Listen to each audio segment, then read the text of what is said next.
ജനീവയിൽ ചേർന്ന 2 ദിവസത്തെ അടിയന്തര യോഗത്തിനു ശേഷമാണ് WHO എബോള പകർച്ചവ്യാധി പടരുന്ന സാഹചര്യത്തിൽ ആരോഗ്യ അടിയന്തരാവസ്ഥ പ്രഖ്യാപിച്ചത്. രോഗം വ്യാപിക്കുന്ന രാഷ്ട്രങ്ങൾക്ക് അന്താരാഷ്ട്ര തലത്തിൽ സഹായം ലഭ്യമാക്കണമെന്ന് ലോകരാഷ്ട്രങ്ങളോട് WHO മേധാവി ഡോക്ടർ മാർഗരറ്റ് ചാൻ അഭ്യർത്ഥിച്ചു.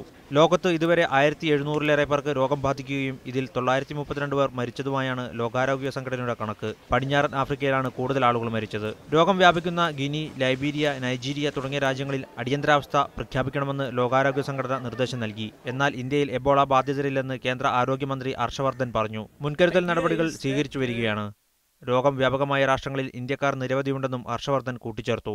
Anybody who is traveling from the Ebola affected countries and if he enters into India and if there is any history of his having come in contact with anybody, then that's a normal precaution that we are taking, and I would call it abundant precaution that we are taking is to keep a track of that person till his place of final destination in the country.